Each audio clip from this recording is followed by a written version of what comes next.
Welcome and thank you guys all so much for coming to Antisocial Women Running Music. My name is Bryn Liska. I'm a producer, composer, musician based in Brooklyn.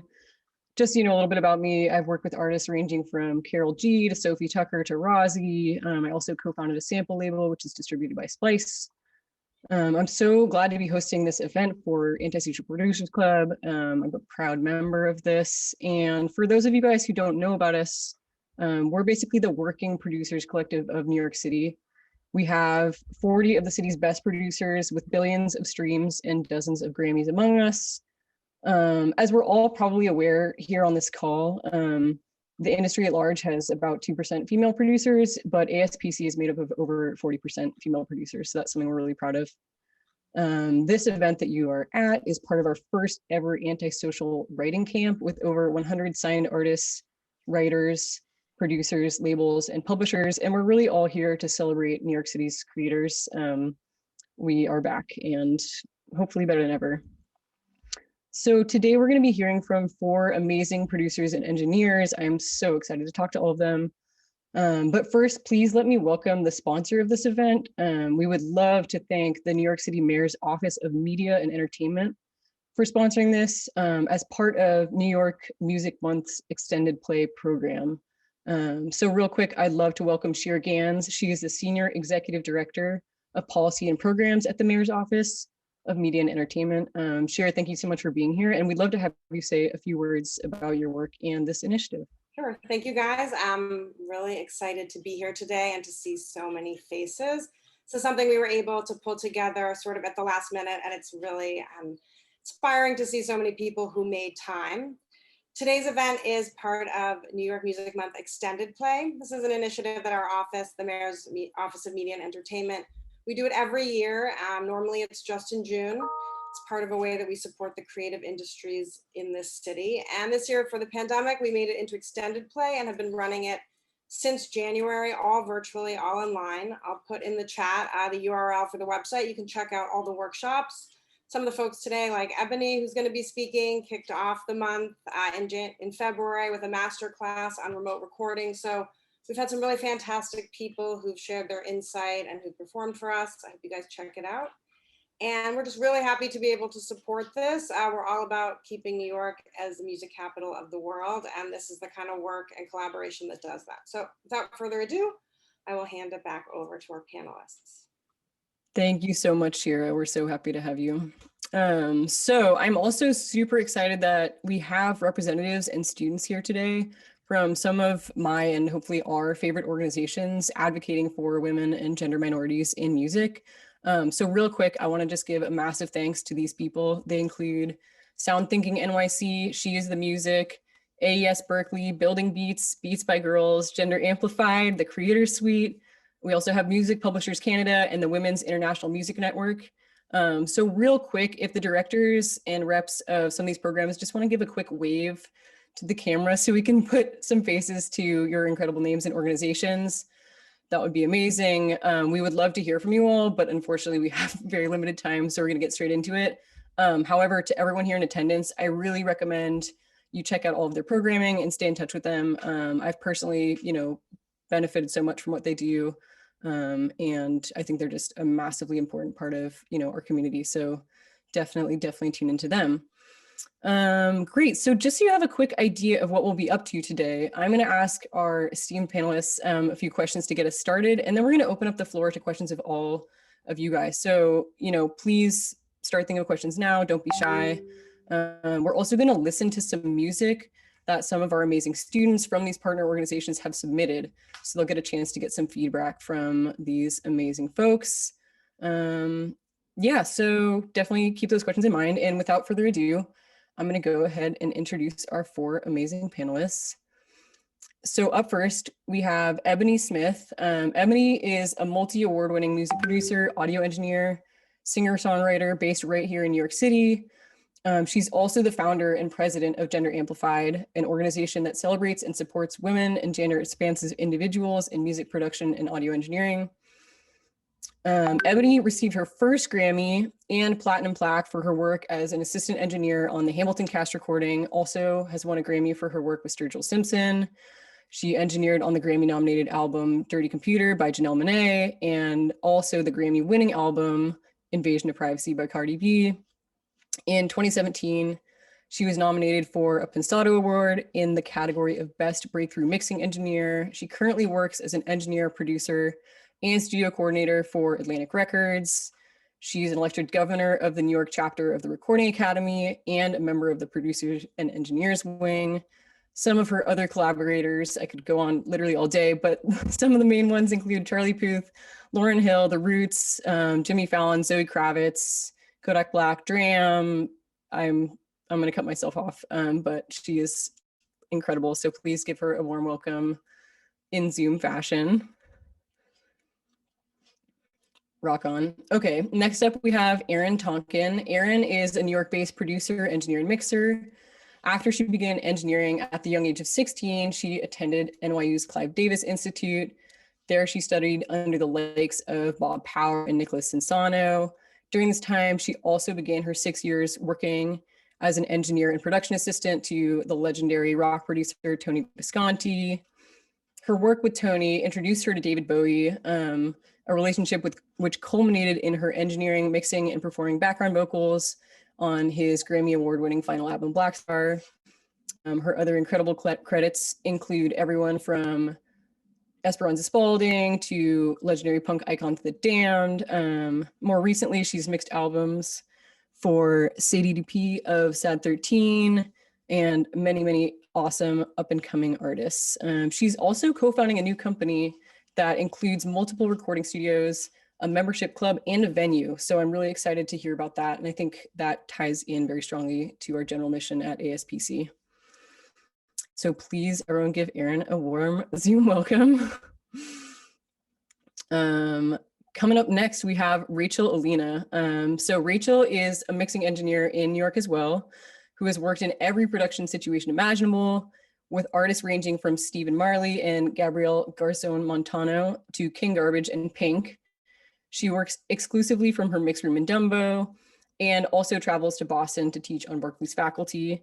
I will say she keeps a low profile online, so that was as much as I could find, and we're gonna have to hear more about her from herself, but I cannot wait to, and I'm so happy to have her here. Thank you, Rachel, for being here.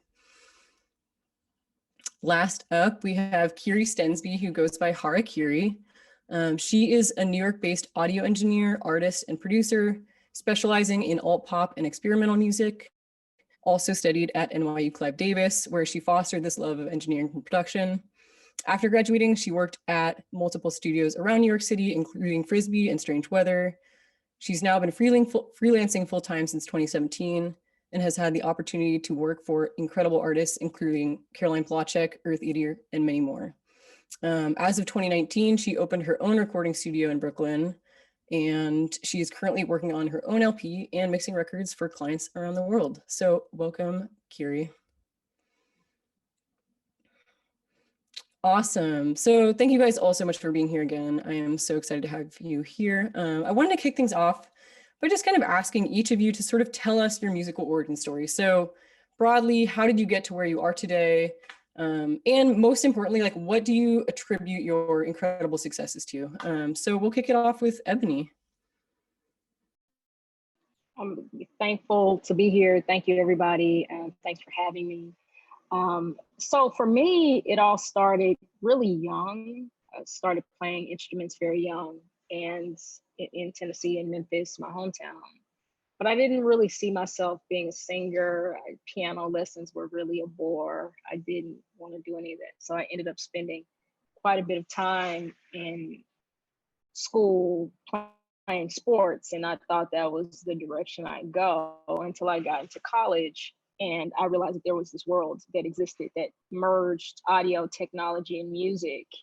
And for the first time, I saw a lane in music that I felt like I could really dedicate myself to and that could hold my attention, because instruments wasn't doing that, performance wasn't doing that, singing, wasn't really interested in those more performance-based aspects of music. But it seemed that the studio and production and engineer side was very intriguing. So I started down that path, as most people do, with GarageBand, and just continued to develop that skill set. And when I ran out of classes at college to take that were audio specific or music technology specific, I decided to go to grad school, get a master's in music tech at NYU. And after that, it was really just hustling and calling myself a producer before I had any credits, calling myself an engineer before I had any credits, because I was doing it. That's how I looked at it. I was already doing it, and I was a producer because I was producing things. Maybe not at the largest level, but I was working at home, and it was very important to speak those words. And a couple of years later, after grad school, it happened. I got an opportunity to work for Atlantic Records, and I've been there ever since. And it's given me an opportunity to work across genres and to work with so many different artists. And I've been tremendously grateful. Like, that's pretty much the trajectory. And definitely giving the abridged version, but No, that's that's pretty much the amazing. nuts and bolts. Totally. I really appreciate that. And I do think, you know, everyone goes through this early stage in your career where you're doing things, you are doing the roles that you want to occupy, just on kind of like the smallest level that you can get to at that time. Yeah. But then growing from that and owning those roles and just being like, this is my path forward, and really just growing into that, I think is so key. So thank you for sharing that. Awesome. Okay, I'll throw it to Rachel. I'd love to hear from you about your background and what you attribute your success to. Yeah. Well, I think I attribute my success to just keeping going. I mean, you could say, like, really simply. And I've done a lot of things. Like, I grew up as a classical musician, and I also was really into computer programming. And then it sounds much like Ebony when I found the two together. And for me, I think because I grew up in classical music, I hadn't thought so much about music production of records as much. And when I found out what reverb was, I was like, what is that? And then I went into a studio to check it out, and I really never left.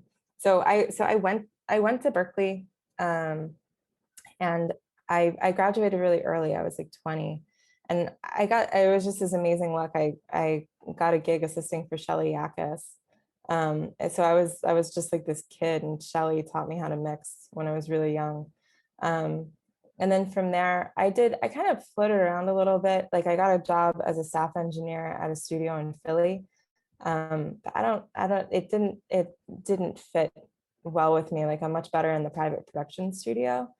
So I moved to LA. I also move a lot. I moved to LA, and I worked for Greg Wells for about a year.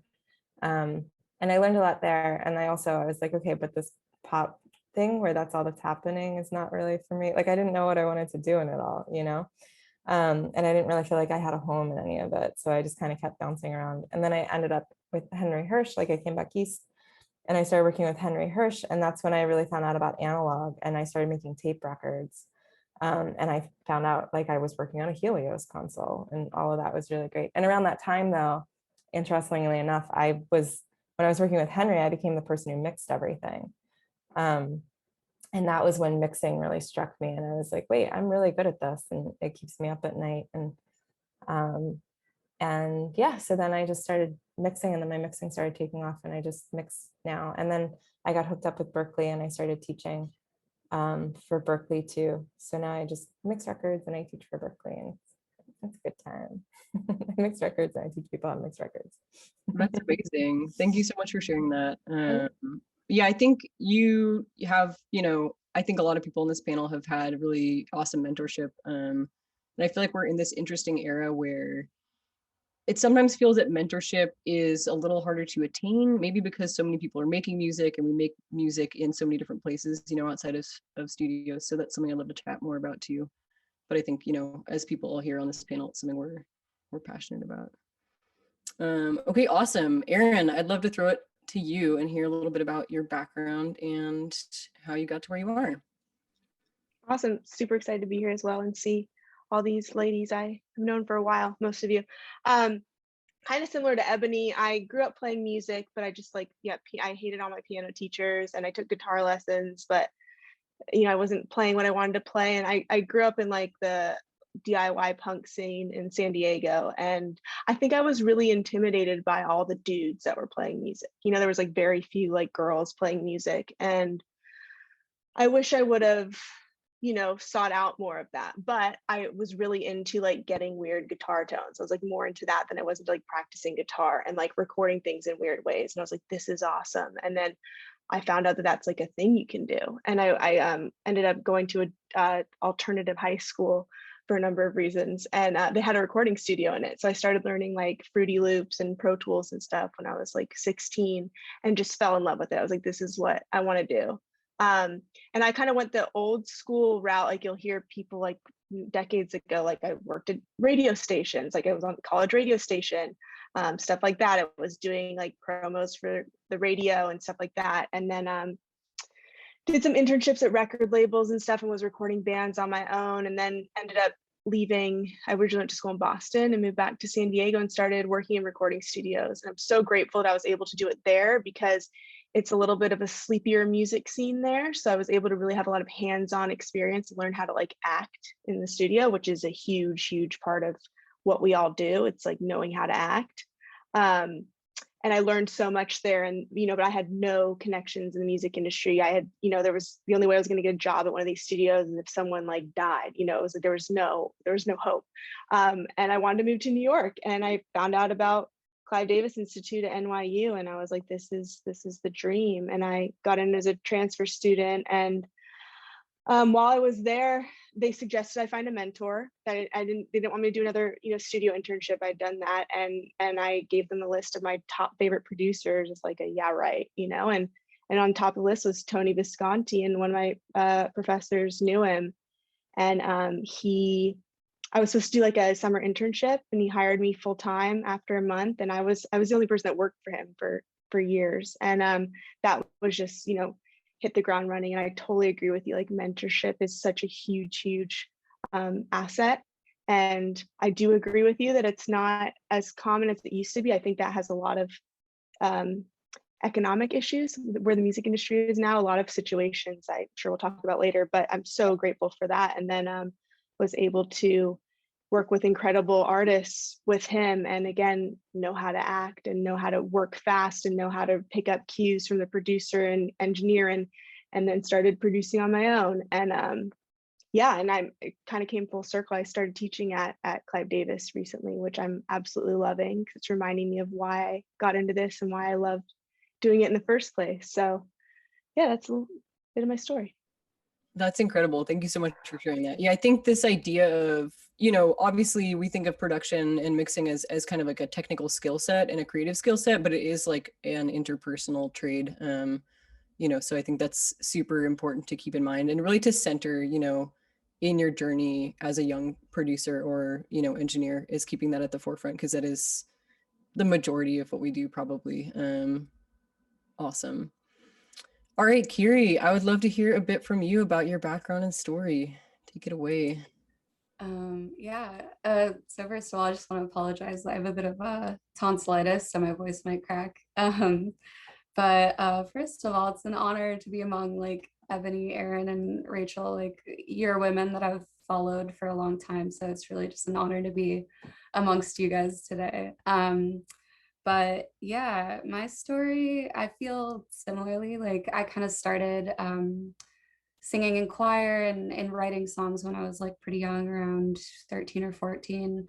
And I got pretty sick of my guitar after a while. And so I started picking up GarageBand and like using Apple loops and making beats like that way. And when I was like 16 years old, I found out about Kate Bush and like how she produced all of her second record by herself and was just like a mad woman.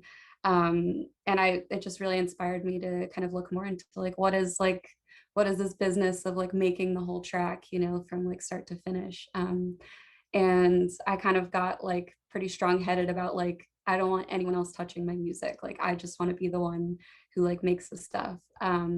So when I graduated high school, I was looking for colleges, you know, that kind of fostered like a program for recording and things like that, because I was intrigued.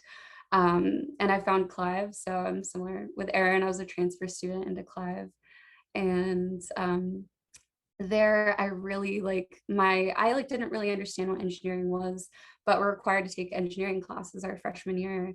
And I just immediately fell in love with it. I was like, this is what I love doing. I love crafting sounds and like being able, and mixing, I really fell in love with. I just found it so fascinating being able to take these tracks and really transform the sound. It's, to me, it's magic, like still. And after I graduated, I worked at a couple studios, Red Bull, Strange Weather, Frisbee, and kind of got my mentorship mostly from Daniel Schlett at Strange Weather. And he really taught me a lot about just really the ins and outs of the equipment there. And yeah, I feel like similarly, like a big part of my education was learning how to really be able to vibe in a studio environment. Like that's a giant piece of it for sure.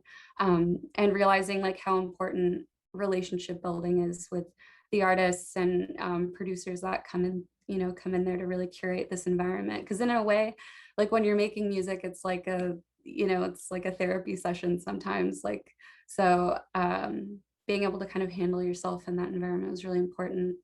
Yeah, and then I eventually started getting enough work freelancing, doing engineering and production and mixing for a few artists. And I was lucky enough to do some engineering for Caroline Polachek's newest album. And I kind of like really like came up with this artist Earth Eater now, who's making incredible music for like Nuclear and stuff like that. And so she just kind of brought me along for the ride. And yeah, that's where I'm at. Amazing. Thank you so much for sharing that. So I kind of wanted to jump forward to like the present moment. We've heard a little bit about your background. So from each of you guys, like what's something that you're super excited about right now, either in your career and or in like the music industry at large? And I'm going to throw it to Erin first because I really want to hear about your new venture, if you don't mind.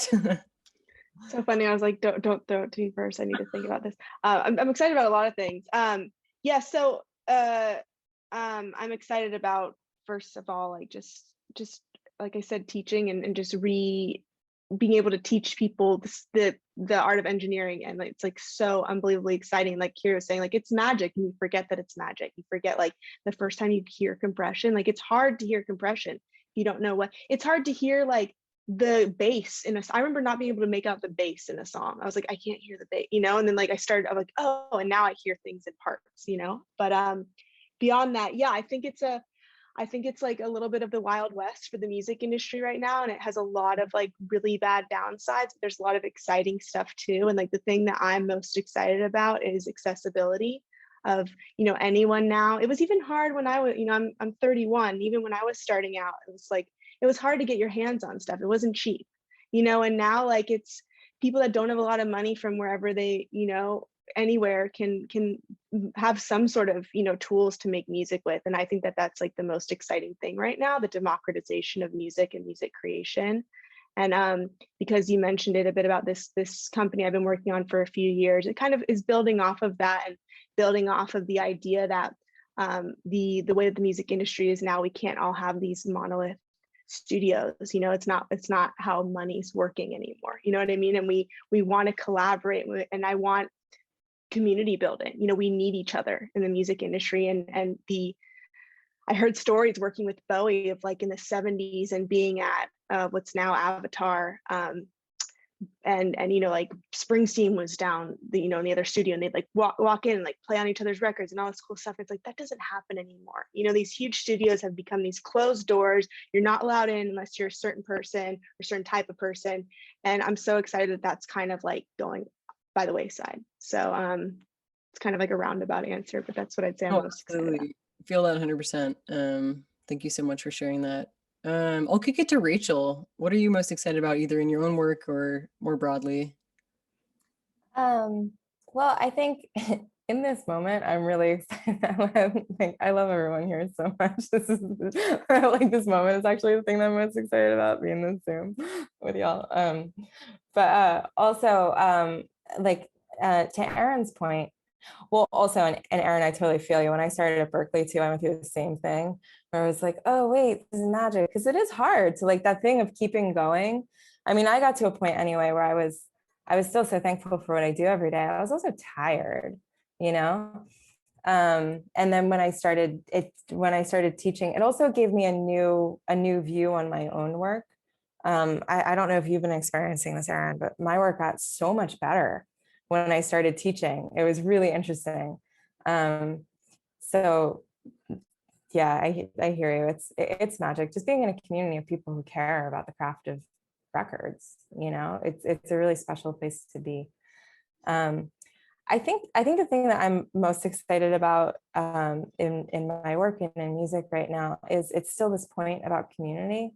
I love the globalization of music that's happening, and I hear it in all the tracks that I'm working on. You know, like I'll mix a Latin track or I'll mix a hip hop track, and there's a certain element of communities feeling more connected, like genres feeling a little more connected and communities feeling a little more connected. And I'm also just really excited about the next generation of people coming up making music, and just the next generation of people coming up in the world in general. I'm just basically I'm excited about people in music and coming together more. Yeah, I think we're all for the coming together part, especially right now. Yes. Okay, amazing. Kiri, let's hear from you. What are you super psyched about right now, either in your own work or generally? I guess I would say similarly to both Erin and Alina, just kind of, or sorry, Rachel, my brain. But like, I feel like seeing all of these, I don't know, this new generation of like engineers coming up. I remember my freshman year of college, like it was kind of me and maybe two other girls who were like interested in kind of the engineering or production aspect. And then by the end of my time there, when I was graduating, it was like there were, you know, like 15 or 20 girls that were like, oh yeah, like I'm like super intrigued by, you know, making beats, or I really want to engineer for like rock bands, you know, things like that. And it was really cool kind of seeing that transition happen so quickly in such a short period of time. And so I'm really excited, kind of looking forward to seeing more, you know, women and non-binary people in these spaces, because I feel like that's been such a rarity. So that's definitely what I'm looking forward in a global scale. And similarly to the globalization, I feel like I've been getting artists, I get to work with artists like all around the world now, because it's so easy to work remote. And it's been really cool seeing, you know, different genres of music from different parts of the world, but kind of feeling like they're all on the same tip. Like we're all kind of like following the same like kind of global cultural zeitgeist in a way that's very, very cool to see. Totally. I feel that all so much. All right, Ebony, how about you? What are you psyched about right now? I'm sure you're cooking up something insane. I'm always in the kitchen. You know, seriously, I make chili and meal prep every week. I always have a crock pot, something going. I love to cook. But in addition to that, I do have quite a few projects. So obviously, the Atlantic stuff involves an incubator program that I just started in Memphis, Tennessee, splitting my time now between Memphis, New York, and LA. Over the pandemic, I've had an opportunity to come down here, produce a lot of incredible talent, and have been creating a bit of a bridge between Memphis and the New York and LA branches of the label, and signing a few artists to development deals and demo deals and doing that kind of thing. It's a lot of hats, you know, it's a bit of an A&R hat that I have absolutely, I've been learning on the ground about A&R and also producing these artists at the same time. And I started the program in 2019, and it was just in New York. And I did 2 signings there. And that was a really good learning experience. And then when the pandemic hit, I came to Tennessee and I was like, hey, you know, I've been working out of these incredible studios. There's all this stuff here, all these people, there's gear, there's this legacy. Let me run with this. And I got the green light. So it's been great because I've been bringing artists into town. And this is something for the Nancy producers to know too. Memphis is a place to come and make some cool stuff. And if there's anybody here on this call or listening that wants to learn more about the incubator program, I would love to have more people coming to Memphis. It is an incredible place. It doesn't have that hustle and bustle of LA or New York or even Nashville. So it's a great way to plug in and get some work done. There's a lot of talent here. So that's on the Atlantic front. Also on the Atlantic front, during the pandemic, I helped to co-found an employee resource group that was looking very critically at injustice issues within the music business, racial injustice and inequity. And through that, we've been organizing panels, also been advising our fund that we've been $100 million fund that the Warner Music Group as a larger corporation has instituted to support charities and organizations all across the world. They're doing the work, not just as it pertains to racial inequity, but as it pertains to just injustice, whether it has to do with women, whether it has to do with people with disabilities, so forth and so on. So I was grateful to work with that. And there's a recording academy things that I do with the P&E wing, very exciting stuff there. On the Gender Amplified front, we have a camp happening this week in Atlanta. We will be going down to Atlanta to host the One Day camp. One Day is an incredible R&B, hip hop, gospel artist. So if there are people on this call that want to submit some tracks, please hit us with some tracks. info@genderamplified.com, putting it in the chat. If you'd like to have some tracks considered, camp starts Wednesday. Send us some tracks, send us your name, make sure it's your name plus your BPM and your key. Send us in a nice little email folder of beats. If you're women, gender non-conforming, non-binary, hit us up. We'll get those tracks filtered in. So there's that. And then I'm always producing artists. So I had a track come out last Friday with an artist named Tangela that I'm really excited about down here. So it's always, I'm always in the kitchen. It's always something. That's, I think, all I have time to mention, but there's always That's incredible going on.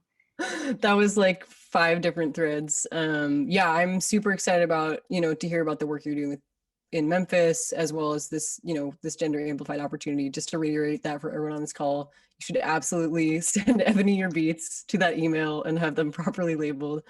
And to hear about the work you're doing with Atlantic. I think, we're all here to support, intersectional justice issues. And on that note, I wanted to just kind of call attention. So we're obviously all, here on this panel as gender minorities in the music industry. And as I sort of alluded to earlier, according to that most recent report from the USC Annenberg Initiative, there's that statistic that's basically like the 2% of production credits on the Hot 100 tracks from 2020, are held by women.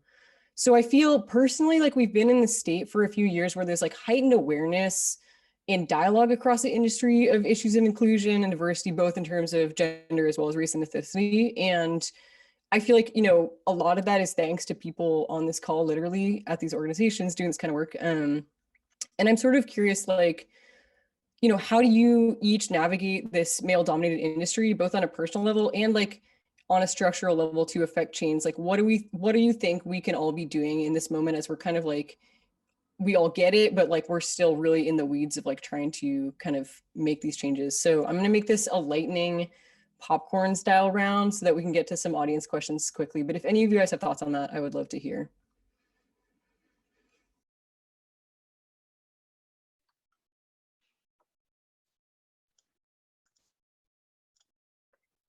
I'll jump in. Oh, sorry, Erin. Go ahead. No, you go first. You go first. I was just gonna say, I've been for the last couple of years really just trying to focus on the work, the internal work of it, because there's so many factors. Some are societal, some are psychological that have to do with us as women.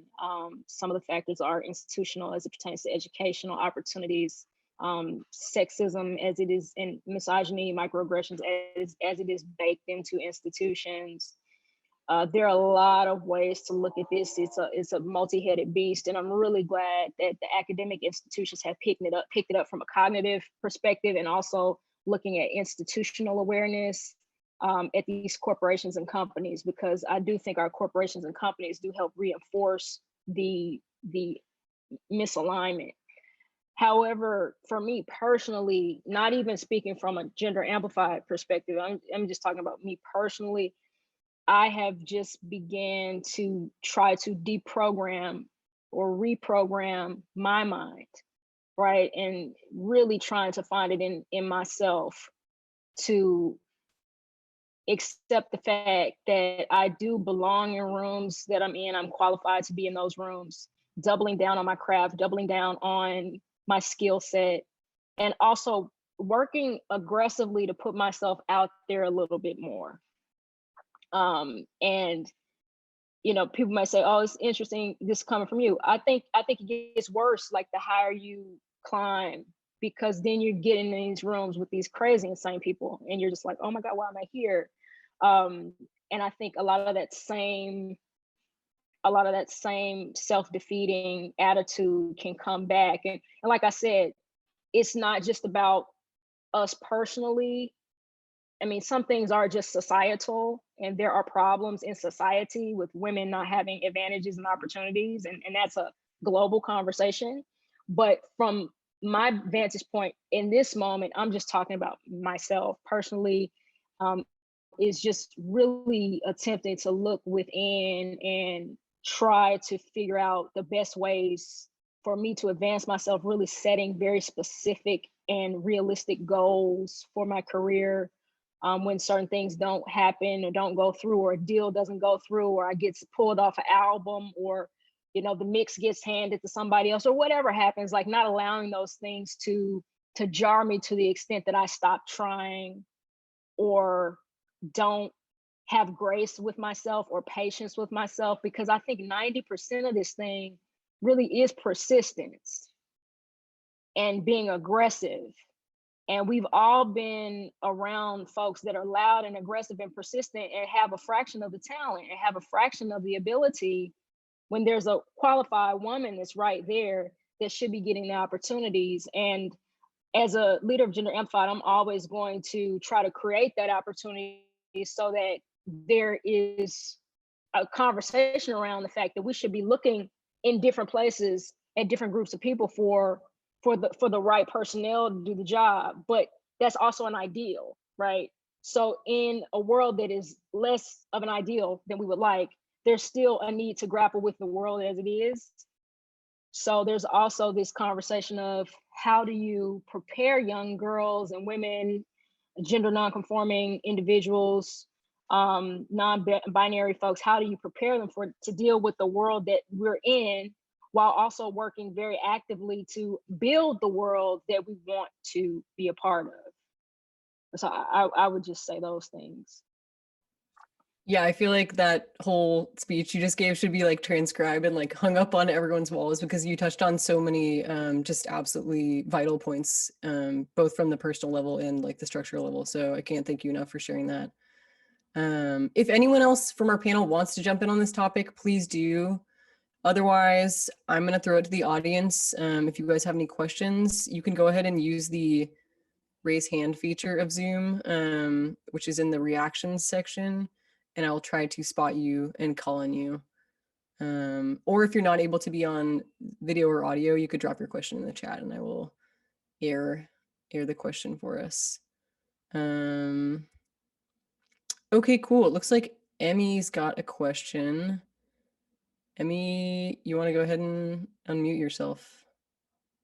Yeah, sure. So first off, thank you to all of the panelists here. I just love listening to all of you talk about your experiences in the industry. And I think everything you've said has been so interesting and so relevant. And yeah, my question is specifically for Erin.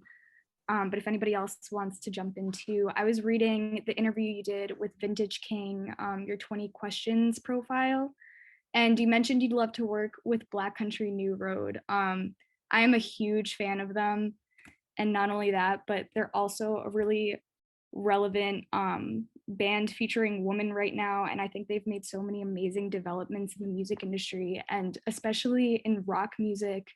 They've just revolutionized sound and experimentation, and they've just come out with so many interesting things. And I want to ask, you know, including them and besides them, what developments and innovations and experimentation have you seen from especially young women artists who are just breaking into the industry? What trends have you noticed? And, you know, what do you think is going to come out of that? What do you think we'll see in the future from the next generation of, you know, women musicians, producers, songwriters, etc.? Such a good question. Great band. Yeah, I think that I think that, again, like I said, it's like the Wild West, and there's like no point in following the rules anymore, right? It's like a bunch of like old white dudes that are running this, you know, this ship into the ground, and it's like, sweet. Like now we're all free to do what we want. And I think that like younger generation, even younger than I, are really taking that and rolling with it. I think first of a New York-based band, Sloppy Jane, and I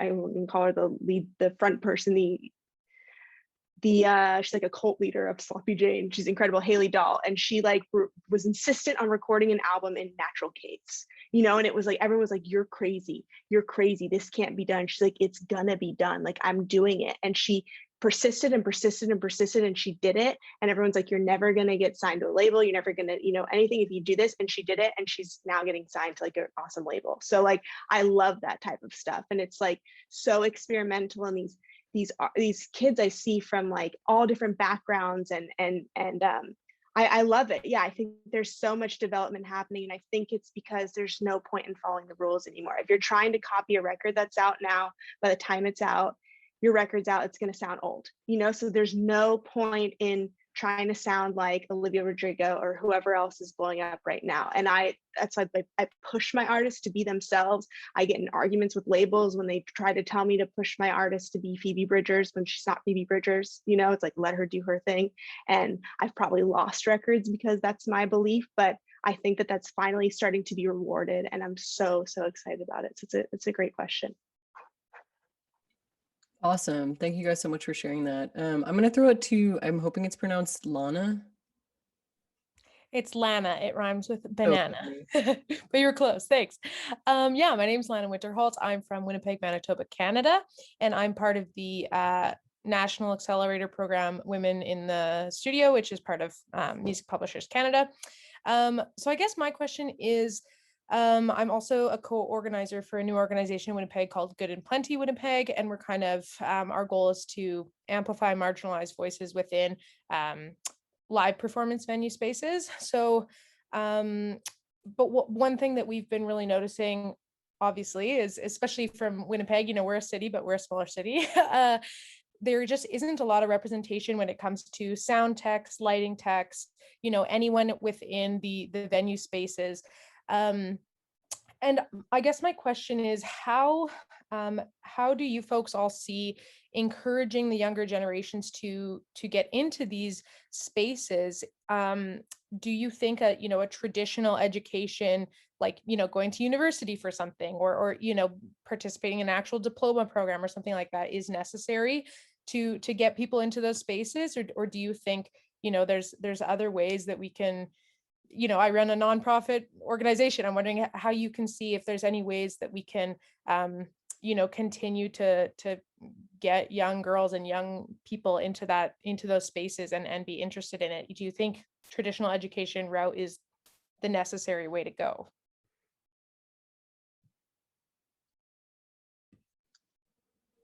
I'm just going to hop in real quick and say, no, I don't think that traditional education is the only way to go. It's very inaccessible too. And like, there was a study recently that like 90% of people in the music industry come from, or only 10% of people in the music industry come from working class families. And I don't think that you have to pay a bunch of money to learn these skills. I'm going to let other people answer, but I just wanted to throw that in. For sure. Thank you. Yeah, I just want to second what Erin said. And Erin and I both work in higher education systems too, and make records, and went to school for it. I don't think that you have to go to school for it. I think that school is a fantastic route if that's available to you. Even if it is available to you, it doesn't necessarily mean that's the right route, you know? So I don't say this to knock school. However, you can just do it also. So it just depends on who the person is. Word. I'll jump in. I did not study music in school. I did attend school. But yeah, I think, you know, one of the big pieces I see in school is really like the networking, the community building piece. So I think if you're able to supplement those things outside of, you know, an institutional context, like I think you are good to go. You know, like you're learning the technical skills wherever you can.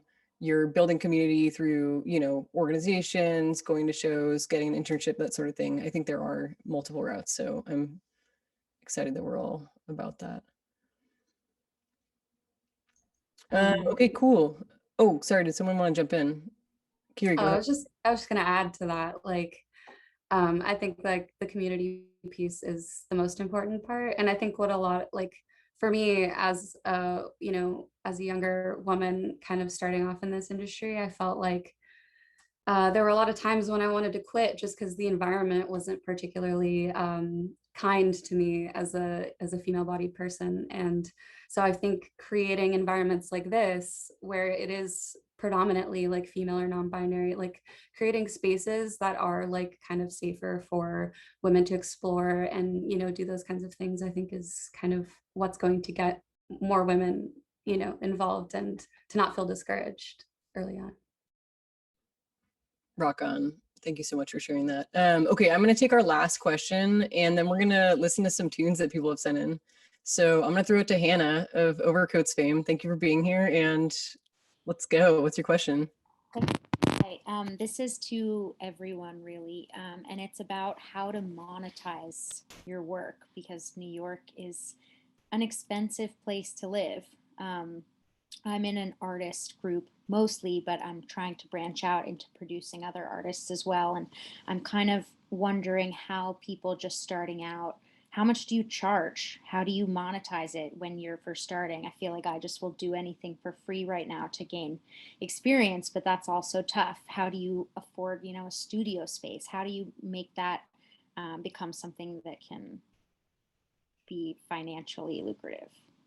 I'm glad you asked. This is a really, really important part of, I think, making sure women have and non-binary folks have an opportunity to grow in this business is by setting intention, and that can happen in different ways. And the first way is setting a price list. It is, I think, the most essential part of professional development. And your price list, when I set mine, I wasn't working professionally in the business.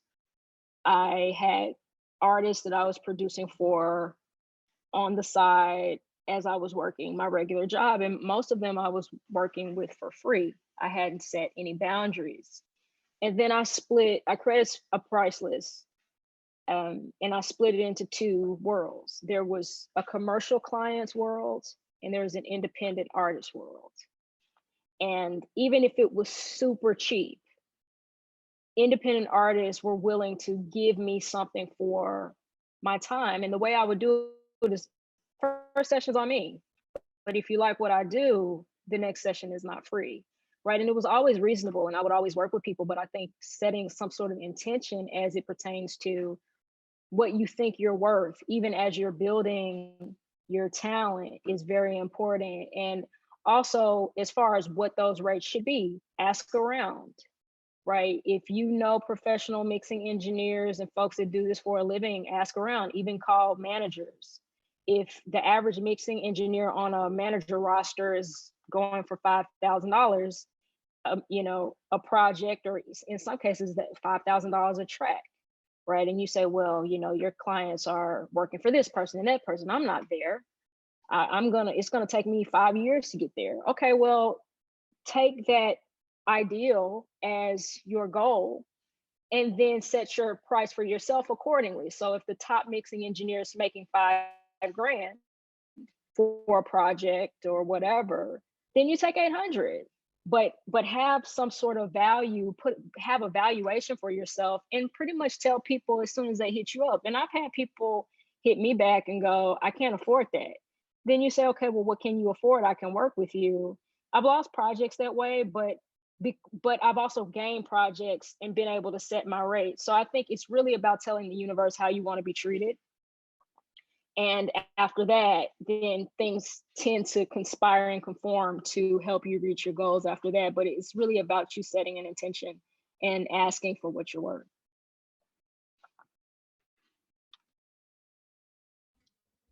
Could not agree more. Anyone else want to weigh in on that one?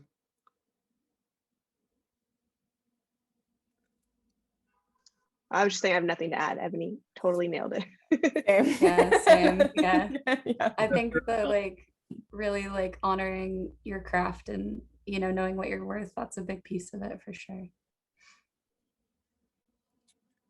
All right, amazing. All right, so we're going to move into a portion of this event that I've been super psyched about, which is we're going to listen to some tracks that students have submitted, and we're super psyched that you guys sent things in. So the first one we have is from Annie. I believe it's called Little Liar, and our dear friend Alex on tech is going to play back part of this song, and then we're going to chat about it. So Alex, whenever you're ready, take it away. You say that I open doors shut, but you're not listening. We can't fix this now. Say I never did. And you're really tired. I know that I do. I know that you do, but we're a little liars. We be lying like you're a liar, little liar. You be lying like, and I'm a liar, little liar. I be lying like, we're both liars, little liars. We be lying like, a little liar, a little liar.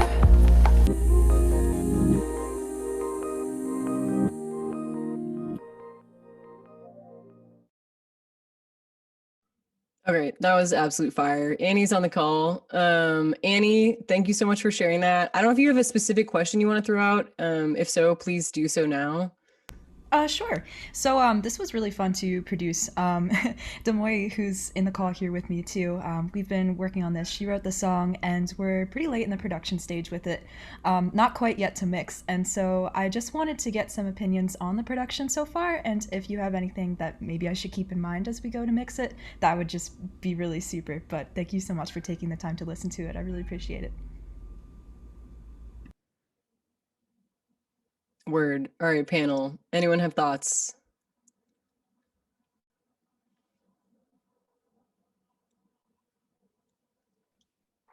I would say you can send it to me. I would love to hear the whole thing to really like be able to give you a thoughtful answer. I think my Instagram was linked somewhere if you want to message me and send it to me. But it's sounding great so far. I'd love to hear the rest of it. Oh, totally. Well, that's really great to hear.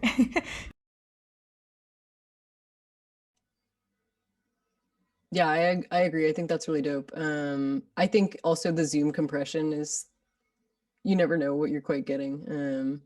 But I think the production is really full and beautiful. I think like the low end is going to be a really key part of the mix just based on the arrangement and then getting the vocal to sit right. But I think it's, you know, it's sounding amazing. Yeah, and hearing it like with the Zoom compression too, like wow, the bass was really overpowering, and I swear like when I was producing it, it was not that loud. So it's kind of cool to see what Zoom compression does. It reveals some things too, I think. I think actually, and I'm not sure if anyone else heard this, but I think it may have been in mono too. Yeah. Yeah, and it's not in mono, is it, Annie? Okay, cool. Okay, cool. And but to the bass, I mean, for one thing, I'm hearing the same thing that you're hearing as with that. So right on. But it actually wasn't. It didn't really bother me. You know, I was trying to factor in the Zoom compression and also thinking like, am I listening in mono? Which is a great reference. You know, it's great to listen to what you're doing in mono and see if it holds up. Listen to your favorite records in mono and see what they sound like. So I was in a Zoom call that was sort of a similar vibe as this, and listening to each other's work and giving feedback and stuff. And it was like a Twitch thing. And we would have had to end the Twitch and then restart it in order to get out of mono land. But we started realizing that we were learning so much about the tracks being in mono land. We were like, let's just actually go with this, and can we just listen to everything that we're all doing in mono for the next hour? And it was great. So I think that having just done this mono thing, I think your track really holds up well. Well, thank you. That's really good to hear. And again, like a really great way to kind of test it. Just a different way of listening, and I really appreciate that. Yeah. It sounds great. And I have it in one earbud, so I mean, we have to be. Just everything. Just it just should have value in mono, and also as far as phase is concerned, it's always a good way to check, your phase. But I thought it sounded great. Personally, just from an aesthetics perspective, because mixing is, I think, one of the things that I learned from a mentor is, what did he say? What did he say? I did learn it. Wait a minute. I just have to remember it the way he said it. He said sonics over, basically he was basically saying it's sonics over technology, over the tech, vibe over the tech. Now I think it was vibe over sonics or something like that, which basically is just like your aesthetic choices as a producer, as long as those hold up, the mix is like, nah. I mean, it's important. Rachel, don't kill me. Mixes matter. They do, 100%. But at the same time, like, it's really about the way records make you feel that I think go far. And this particular record sounds pretty great. It's just in listening to it. So go for it. If you're killing it, you're crushing. Thanks, everyone. I really appreciate it. Strong agree. Okay, we are gonna just quickly do one more track. This one is from Emmy. I think it's called In Full. So Alex, you can give that a brief spin. And track our moves, but that's okay. We'll still be crew. I am the worst, but so are you. We sit it out and talk it through. I'm in with you. I'm in with you. I'm in with you. You're with me too. I'm in with you. I'm in with you. I'm in with you. You're with me too.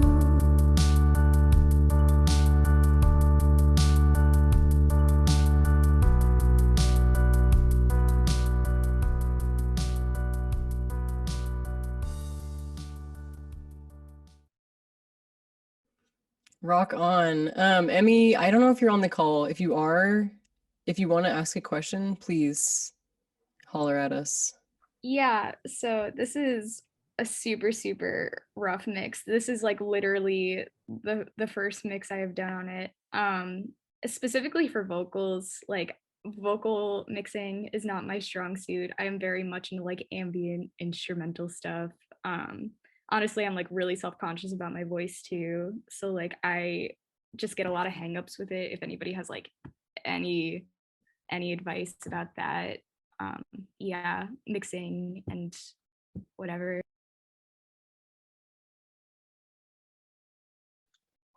Your voice is beautiful. I wouldn't be embarrassed about it at all.